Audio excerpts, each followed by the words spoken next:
नमस्ते बच्चों, आप सब कैसे हैं? ठीक है ना? सुरक्षित है ना? बच्चों, पिछली कक्षा में हमने क्या पढ़ा था? हाँ, മുർജിയ പോലുള്ള കവിത അല്ലേ? എല്ലാവർക്കും ഇഷ്ടമായോ? എന്നാൽ ഈ കവിത നമുക്കൊന്ന് കേട്ടു നോക്കാം.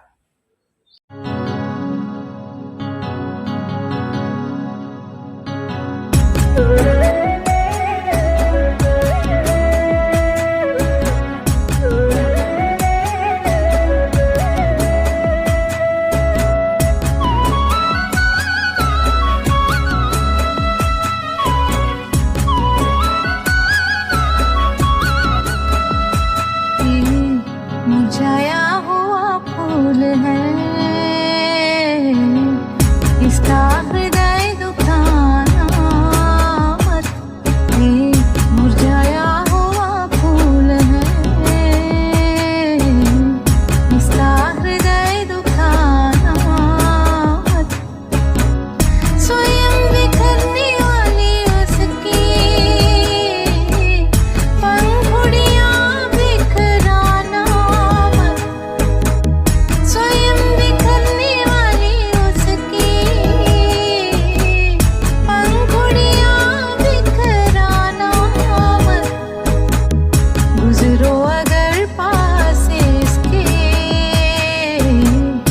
इससे चोट पहुंचाना मत।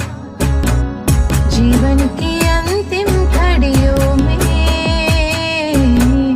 देखो इसे रुलाना मत। अगर हो सके तो ठंडी बूंदे टपका देना प्यारे,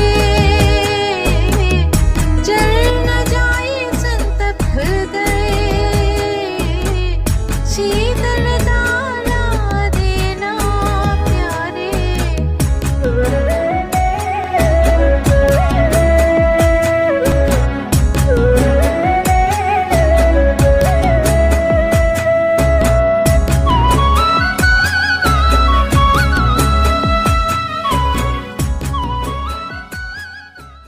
കൂട്ടുകാരെ, ഈ കവിത എഴുതിയത് ആരായിരുന്നു? ആ, സുഭദ്രകുമാരി ചൗഹാൻ. സുഭദ്രകുമാരി ചൗഹാൻ എഴുതിയ ഒരു മനോഹര കവിതയാണിത്. ഇതിൽ ഒരു വാടിയ പൂവിനെ കുറിച്ചാണ് പറയുന്നത്. ഇവിടെ വാടിയ പൂവെന്നത് വാർദ്ധക്യാവസ്ഥയിൽ എത്തിയിരിക്കുന്ന ആളുകളുടെ പ്രതീകമാണ്. ഈ പൂവ് അതതിന്റെ ജീവിത അവസാന നിമിഷത്തിലാണ്. ഈ അവസ്ഥയിൽ നമ്മളായി ചെന്ന് അതിനെ വേദനിപ്പിക്കരുത്. നമുക്ക് കഴിയുകയാണെങ്കിൽ അതിനെ സാന്ത്വനിപ്പിക്കണം. അതിലൂടെ അത് അതിന്റെ ദുഃഖങ്ങൾ മറന്ന് സന്തോഷിക്കട്ടെ എന്നാണ് ഇവിടെ കവയിത്രി പറയുന്നത്. കവിത എല്ലാവർക്കും ഇഷ്ടമായില്ലേ? ഇത് കൂടാതെ ഒരു പ്രവർത്തനം കൂടി ടീച്ചർ തന്നിരുന്നു. എന്തായിരുന്നു അത്? ആ, ഒരു പൂവിന്റെ വളർച്ചാ കാലഘട്ടങ്ങൾ നിരീക്ഷിച്ച് ഫോട്ടോ ആൽബം തയ്യാറാക്കാൻ. എല്ലാവരും ചെയ്യുന്നുണ്ടല്ലോ ഈ പ്രവർത്തനം. ഓക്കെ, മിടുക്കന്മാർ. കൂട്ടുകാരെ, എന്നാൽ ഇന്ന് നമുക്കൊരു പുതിയ കഹാനി പഠിക്കാം. എന്താണ് കഹാനി? ആ, കഥയല്ലേ? ഇന്ന് ടീച്ചർ നിങ്ങൾക്ക് പുതിയൊരു കഥ പറഞ്ഞു തരാം. കഥ എല്ലാവർക്കും ഇഷ്ടമല്ലേ? ഇന്ന് നമ്മൾ പറയാൻ പോകുന്ന കഥ കിട്ടാത്ത മുന്തിരി പുളിക്കും. കൂട്ടുകാരെ, ഇന്ന് നമ്മൾ കേൾക്കാൻ പോകുന്ന കഥയുടെ പേര് കിട്ടാത്ത മുന്തിരി പുളിക്കും. ഒരിക്കൽ ഒരു മുന്തിരിത്തോട്ടത്തിനടുത്ത് ഒരു കുറുക്കൻ താമസിച്ചിരുന്നു. കുറുക്കൻ എന്നും ഈ മുന്തിരിത്തോട്ടത്തിൽ പോയി നോക്കും. എന്തിനാണെന്നറിയാമോ? പൂത്ത് പടർന്നു നിൽക്കുന്ന മുന്തിരിവള്ളികളിൽ നല്ല മധുരമുള്ള മുന്തിരിക്കുലകൾ ഉണ്ടായോ എന്നറിയാൻ. എന്നാലേ ഒരു പ്രശ്നമുണ്ട്. മുന്തിരിത്തോട്ടത്തിലെ കൃഷിക്കാരൻ കാണാതെ വേണം മുന്തിരിത്തോട്ടത്തിൽ കടക്കാൻ. ഒരു ദിവസം രാവിലെ കൃഷിക്കാരന്റെ കണ്ണു വെട്ടിച്ച് കുറുക്കൻ മുന്തിരിത്തോട്ടത്തിലെത്തി. മുന്തിരിവള്ളികളിൽ നല്ല മുന്തിരിക്കുലകൾ ഉണ്ടാവാൻ തുടങ്ങിയിരിക്കുന്നു. കുറുക്കന് സന്തോഷമായി. അവ പഴുത്തു കഴിഞ്ഞാൽ എന്ത് മധുരമായിരിക്കും അവൻ മനസ്സിലോർത്തു. ഈ മുന്തിരിക്കുലകൾ പഴുക്കുന്നതിനായി കുറുക്കൻ കാത്തു കാത്തു നിന്നു. ഒരു ദിവസം കൃഷിക്കാരൻ ഇല്ലാത്ത തങ്കം നോക്കി കുറുക്കൻ മുന്തിരിത്തോട്ടത്തിലെത്തി. മുന്തിരിവള്ളികളിലേക്ക് നോക്കി കുറുക്കന്റെ വായിൽ വെള്ളം നിറഞ്ഞു. പഴുത്ത പാകമായി നിൽക്കുന്ന മുന്തിരിക്കുലകൾ. കൊതി സഹിക്കാൻ വയ്യാതെ കുറുക്കൻ ആ മുന്തിരിക്കുലകളെ ലക്ഷ്യമാക്കി ചാടി. പക്ഷേ എത്ര ചാടിയിട്ടും കുറുക്കൻ ആ മുന്തിരിക്കുലകൾ പറിക്കാൻ സാധിച്ചില്ല. എന്നാലും കിട്ടുമെന്ന പ്രതീക്ഷയിൽ വീണ്ടും വീണ്ടും ചാടാൻ നോക്കി. ഇത്ര ശ്രമിച്ചിട്ടും കിട്ടാത്ത ആ മുന്തിരിക്കുലകളെ നോക്കി കുറുക്കൻ ഇങ്ങനെ പറഞ്ഞു: ഈ മുന്തിരിക്കുലകൾ കണ്ടാലേ അറിയാം, നല്ല പുളിയാണ്, ഒട്ടും മധുരവുമില്ല. ഈ മധുരവും പുളിയും നിറഞ്ഞ ഒരു രസമില്ലാത്ത ഈ മുന്തിരി എന്തിനാണ് ഞാൻ പറിക്കുന്നത് എന്ന് പറഞ്ഞ് നിരാശയോടെ കുറുക്കൻ ആ മുന്തിരിത്തോട്ടത്തിൽ നിന്നും ഇറങ്ങി. കൂട്ടുകാരെ, ഈ കഥ എല്ലാവർക്കും ഇഷ്ടമായില്ലേ? എന്നാൽ ടീച്ചർ മറ്റൊരു കഥ പറഞ്ഞു തരാം. കഥയുടെ പേര് ദോ ഭായ്. രണ്ട് സഹോദരന്മാരുടെ പരസ്പര സ്നേഹത്തെ കുറിച്ചുള്ള ഒരു മനോഹര കഥയാണ്. എല്ലാവരും റെഡിയല്ലേ ഈ കഥ കേൾക്കാൻ? ബച്ചോ, യഹ് ചിത്ര ദേഖിയേ. ഈ ചിത്രം നിങ്ങളെ പാഠഭാഗത്തിലുണ്ട്. എല്ലാവരും കണ്ടില്ലേ ഈ ചിത്രം? എന്നാൽ നമുക്ക് ഈ കഥ ഒന്ന് വായിച്ചു നോക്കാം. ടീച്ചർ വായിച്ചു തരാം, എല്ലാവരും ശ്രദ്ധിച്ച് കേൾക്കണം. दो भाई थे, बड़े की शादी हो गई थी, उसके दो बच्चे भी थे, छोटा कुंवारा था। दोनों भाई साझा खेती करते थे। एक बार उनके खेत में गेहूं की फसल पककर तैयार हो गई थी। दोनों ने मिलकर फसल काटी और गेहूं तैयार किया। इसके बाद दोनों ने आधा आधा गेहूं बांट लिया। अब गेहूं ढोकर घर ले जाना बचा था। रात हो गई थी, इसलिए काम अगले दिन ही होना था। रात को दोनों को फसल की रखवाली के लिए खलिहान पर ही रुकना था। दोनों को भूख भी लगी थी। उन्होंने बारी बारी से खाने का सोचा। पहले बड़ा भाई खाना खाने घर गया। छोटा भाई खलिहान पर ही रुका रहा। वो सोचने लगा, भाई की शादी हो गई है, उनका परिवार है, इसलिए उन्हें ज़्यादा गेहूं की ज़रूरत होगी। यह सोचकर उसने अपनी ठेर से कई टोकरी गेहूं लेकर बड़े भाई वाले ठेर में मिला दी। बड़ा भाई थोड़ी देर में खाकर लौटा। छोटा खाना खाने घर चला गया। बड़ा भाई सोचने लगा, मेरा तो परिवार है, बच्चे हैं, वे मेरा ध्यान रख सकते हैं, लेकिन छोटा भाई अकेला है, उसे देखने वाला कोई नहीं है, उसे ज़्यादा गेहूं की ज़रूरत है। उसने अपने ठेर से उठाकर कई टोकरी गेहूं छोटे भाई वाले गेहूं के ठेर में मिला दी। കൂട്ടുകാരെ, കഥ എല്ലാവർക്കും മനസ്സിലായോ? ടീച്ചർ ഒന്നുകൂടെ ആദ്യ പാരഗ്രാഫ് വായിച്ചു തരാം. दो भाई थे, बड़े की शादी हो गई थी, उसके दो बच्चे भी थे, छोटा कुंवारा था। दोनों भाई साझा खेती करते थे।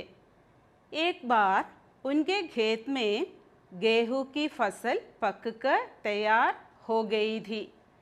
दोनों ने मिलकर फसल काटी और गेहूं तैयार किया। इसके बाद दोनों ने आधा आधा गेहूं बांट लिया। अब गेहूं ढोकर घर ले जाना बचा था।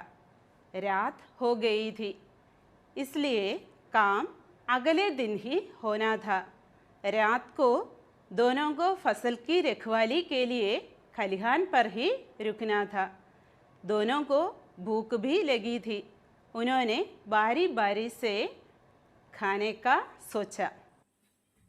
കൂട്ടുകാരെ, ഈ പാരഗ്രാഫിൽ പറയുന്നത് പണ്ട് പണ്ടൊരു സ്ഥലത്ത് രണ്ട് സഹോദരന്മാരുണ്ടായിരുന്നു. അതിൽ മൂത്ത ആളുടെ വിവാഹം കഴിഞ്ഞു. രണ്ട് കുട്ടികളുണ്ട്. ഇളയ ആളാണെങ്കിൽ അവിവാഹിതനാണ്, അവരുടെ കല്യാണം കഴിഞ്ഞിട്ടില്ല. അവർ രണ്ടുപേരും പങ്കുചേർന്ന് കൃഷി ചെയ്തു. ഒരിക്കൽ അവരുടെ വയലിൽ ഗോതമ്പ് വിളഞ്ഞു. അവർ രണ്ടുപേരും ചേർന്ന് വിളവെടുത്തു. അതിനുശേഷം രണ്ടുപേരും ഇത് പകുതിയായി വീതം വെച്ചു. ഈ ഗോതമ്പ് ചുമന്ന് വീട്ടിലെത്തിക്കേണ്ടിയിരുന്നു. അപ്പോഴേക്കും സമയം രാത്രിയായി. അതുകൊണ്ട് ജോലി അടുത്ത ദിവസത്തേക്ക് മാറ്റിവെച്ചു. ഈ ധാന്യത്തിന് കാവലായി രണ്ടുപേരും കളപ്പുരയിൽ തങ്ങേണ്ടി വന്നു. അപ്പോഴേക്കും രണ്ടുപേർക്കും വിശന്നു തുടങ്ങി. അപ്പോൾ അവർ തീരുമാനിച്ചു ഓരോരുത്തരായി വീട്ടിൽ പോയി ഭക്ഷണം കഴിച്ചു വരാമെന്ന്. കൂട്ടുകാരെ, ഈ പാരഗ്രാഫ് എല്ലാവർക്കും മനസ്സിലായില്ലേ? ഇത് നമുക്ക് ഒന്നുകൂടെ വായിച്ചു നോക്കാം. दो भाई थे, बड़े की शादी हो गई थी, उसके दो बच्चे भी थे, छोटा कुंवारा था. दोनों भाई साझा खेती करते थे. एक बार उनके खेत में गेहूं की फसल पककर तैयार हो गई थी. दोनों ने मिलकर फसल काटी और गेहूं तैयार किया. इसके बाद दोनों ने आधा आधा गेहूं बांट लिया. अब गेहूं ढोकर घर ले जाना बचा था. रात हो गई थी, इसलिए काम अगले दिन ही होना था. रात को दोनों को फसल की रखवाली के लिए खलिहान पर ही रुकना था. दोनों को भूख भी लगी थी. उन्होंने बारी बारी से खाने का सोचा. കൂട്ടുകാരെ, എന്നാൽ നമുക്ക് അടുത്ത പാരഗ്രാഫിൽ എന്താണ് പറയുന്നതെന്ന് നോക്കിയാലോ? ടീച്ചർ വായിച്ചു തരാം, എല്ലാവരും ശ്രദ്ധിച്ച് കേൾക്കണം. पहले बड़ा भाई खाना खाने घर गया. छोटा भाई खलिहान पर ही रुका रहा. वो सोचने लगा, भाई की शादी हो गई है, उनका परिवार है, इसलिए उन्हें ज़्यादा गेहूं की ज़रूरत होगी. यह सोचकर उसने अपनी ठेर से कई टोकरी गेहूं लेकर बड़े भाई वाले ठेर में मिला दी. बड़ा भाई थोड़ी देर में खाकर लौटा. छोटा खाना खाने घर चला गया. बड़ा भाई सोचने लगा, मेरा तो परिवार है, बच्चे हैं, वे मेरा ध्यान रख सकते हैं, लेकिन छोटा भाई अकेला है, उसे देखने वाला कोई नहीं है, उसे ज़्यादा गेहूं की ज़रूरत है. उसने अपने ठेर से उठाकर कई टोकरी गेहूं छोटे भाई वाले गेहूं के ठेर में मिला दी. ഈ കഥയുടെ ബാക്കി ഭാഗത്തിൽ എന്താണ് പറയുന്നത്? മൂത്ത സഹോദരൻ ഭക്ഷണം കഴിക്കാൻ വേണ്ടി വീട്ടിലേക്ക് പോയി. ഇളയ സഹോദരനാണെങ്കിൽ കളപ്പുരയിൽ തന്നെ ഇരുന്നു. അപ്പോ ഇളയ സഹോദരൻ ചിന്തിക്കുകയാണ്, മൂത്ത സഹോദരന്റെ വിവാഹം കഴിഞ്ഞതല്ലേ, അദ്ദേഹത്തിന് കുടുംബവുമായി, അദ്ദേഹത്തിന് ധാന്യം കൂടുതൽ ആവശ്യം വരും. അങ്ങനെ ഏതാനും കുട്ട ഗോതമ്പ് എടുത്ത് ഇളയ സഹോദരൻ മൂത്ത സഹോദരന്റെ വിഹിതത്തിലേക്ക് ഇട്ടു. ഏതാനും സമയത്തിന് ശേഷം മൂത്ത സഹോദരൻ തിരിച്ചു വന്നു. അങ്ങനെ ഇളയ സഹോദരൻ ഭക്ഷണം കഴിക്കാൻ വേണ്ടി വീട്ടിലേക്ക് പോയി. അപ്പം മൂത്ത സഹോദരൻ ചിന്തിച്ചു, എനിക്ക് കുടുംബമുണ്ട്, കുട്ടികളുമുണ്ട്, എന്നെ നോക്കാൻ ഇവരെല്ലാം ഉണ്ട്. ഇളയ സഹോദരനാണെങ്കിൽ ഇപ്പോഴും ഒറ്റയ്ക്കാണ്, അവനെ നോക്കാൻ ആരുമില്ല. അപ്പോൾ അവന് കൂടുതൽ ധാന്യം ആവശ്യം വന്നേക്കും. അപ്പോൾ മൂത്ത സഹോദരൻ തന്റെ വിഹിതത്തിൽ നിന്നും ഏതാനും കുട്ട ഗോതമ്പ് ചുമന്ന് ഇളയ സഹോദരന്റെ വിഹിതത്തിൽ ഇട്ടു. ഈ പാരഗ്രാഫിൽ എന്താണ് പറഞ്ഞതെന്ന് നിങ്ങൾക്ക് മനസ്സിലായില്ലേ? എന്നാൽ നമുക്ക് ഈ പാരഗ്രാഫ് ഒന്നുകൂടെ വായിച്ചു നോക്കിയാലോ? पहले बड़ा भाई खाना खाने घर गया. छोटा भाई खलिहान पर ही रुका रहा. वो सोचने लगा, भाई की शादी हो गई है, उनका परिवार है, इसलिए उन्हें ज़्यादा गेहूं की ज़रूरत होगी. यह सोचकर उसने अपनी ठेर से कई टोकरी गेहूं लेकर बड़े भाई वाले ठेर में मिला दी. बड़ा भाई थोड़ी देर में खाकर लौटा. छोटा खाना खाने घर चला गया. बड़ा भाई सोचने लगा, मेरा तो परिवार है, बच्चे हैं, वे मेरा ध्यान रख सकते हैं, लेकिन छोटा भाई अकेला है, उसे देखने वाला कोई नहीं है, उसे ज़्यादा गेहूं की ज़रूरत है। उसने अपने ठेर से उठाकर कई टोकरी गेहूं छोटे भाई वाले गेहूं के ठेर में मिला दी। കൂട്ടുകാരെ, ഈ കഥ എല്ലാവർക്കും ഇഷ്ടമായില്ലേ? ഈ കഥയിൽ രണ്ട് സഹോദരന്മാരുടെ പരസ്പരമുള്ള സ്നേഹവും കരുതലും ഒക്കെയാണ് ഈ കഥയിൽ ഉടനീളം നിലനിൽക്കുന്നത്. നിങ്ങൾക്ക് എല്ലാവർക്കും ഇഷ്ടമായില്ലേ ഈ കഥ? നമുക്ക് ഒന്നുകൂടെ കഥ വായിച്ചു നോക്കാം. दो भाई थे, बड़े की शादी हो गई थी, उसके दो बच्चे भी थे, छोटा कुंवारा था। दोनों भाई साझा खेती करते थे। एक बार उनके खेत में गेहूं की फसल पककर तैयार हो गई थी। दोनों ने मिलकर फसल काटी और गेहूं तैयार किया। इसके बाद दोनों ने आधा आधा गेहूं बांट लिया। अब गेहूं ढोकर घर ले जाना बचा था। रात हो गई थी, इसलिए काम अगले दिन ही होना था। रात को दोनों को फसल की रखवाली के लिए खलिहान पर ही रुकना था। दोनों को भूख भी लगी थी। उन्होंने बारी बारी से खाने का सोचा। पहले बड़ा भाई खाना खाने घर गया, छोटा भाई खलिहान पर ही रुका रहा। वो सोचने लगा, भाई की शादी हो गई है, उनका परिवार है, इसलिए उन्हें ज़्यादा गेहूं की ज़रूरत होगी। यह सोचकर उसने अपनी ठेर से कई टोकरी गेहूं लेकर बड़े भाई वाले ठेर में मिला दी। बड़ा भाई थोड़ी देर में खाकर लौटा। छोटा खाना खाने घर चला गया। बड़ा भाई सोचने लगा, मेरा तो परिवार है, बच्चे हैं, वे मेरा ध्यान रख सकते हैं, लेकिन छोटा भाई अकेला है, उसे देखने वाला कोई नहीं है, उसे ज़्यादा गेहूं की ज़रूरत है। उसने अपने ठेर से उठाकर कई टोकरी गेहूं छोटे भाई वाले गेहूं के ठेर में मिला दी। കൂട്ടുകാരെ, ഇനി നമുക്കൊരു വർക്ക്ഷീറ്റ് നോക്കാം. പേജ് നമ്പർ 56 ഒരു പ്രവർത്തനം തന്നിട്ടുണ്ട്. അവിടെ പല നിറങ്ങളിലായി ബലൂണുകളുണ്ട്. ആ ബലൂണുകളിൽ വ്യത്യസ്തമായ വാക്കുകൾ എഴുതിയിട്ടുണ്ട്. കൂട്ടുകാർക്ക് എല്ലാവർക്കും ബലൂണുകൾ ഇഷ്ടമല്ലേ? ആ ബലൂണുകളിൽ എന്താണ് എഴുതിയിട്ടുള്ളതെന്ന് നമുക്കൊന്ന് നോക്കാം. ഖലിഹാൻ, फूल, भाई, बड़ा, पेड़, वहाँ, वह, सुंदर, है, मुरझाया, घर, खेत, आंगन, कुंवारा, धाम. കൂട്ടുകാരെ, ഈ ബലൂണുകളിൽ എഴുതിയിട്ടുള്ള വാക്കുകൾ എല്ലാം നിങ്ങൾക്ക് പരിചയമുള്ളതാണല്ലേ? എന്തുകൊണ്ടായിരിക്കും ഇങ്ങനെ വ്യത്യസ്ത ബലൂണുകൾ വ്യത്യസ്ത വാക്കുകൾ എഴുതിയിട്ടുള്ളത്? കൂട്ടുകാരെ, ഇവിടെ നിങ്ങൾക്ക് വേണ്ടി ഒരു കളിയാണ് നൽകിയിട്ടുള്ളത്.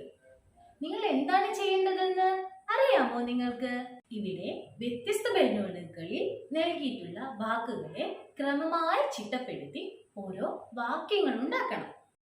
ടീച്ചറിന് നിങ്ങൾക്കൊരു ഉദാഹരണം പറഞ്ഞു തരാം. എല്ലാവരും ബോർഡിൽ നോക്കിക്കേ. എന്താണ് അവിടെ എഴുതിയിട്ടുള്ളത്? വഹ് ബോൽ മുർജയാ ഹേ. ഇതുപോലെ വ്യത്യസ്തമായ 5 വാക്യങ്ങൾ ഉണ്ടാക്കി ഈ പേജ് നമ്പർ 56 തന്ന പ്രവർത്തനം നിങ്ങൾ പൂർത്തിയാക്കുമല്ലോ. കൂട്ടുകാരെ, നമുക്കിനി അടുത്ത ക്ലാസ്സിൽ കാണാം. ധന്യവാദം.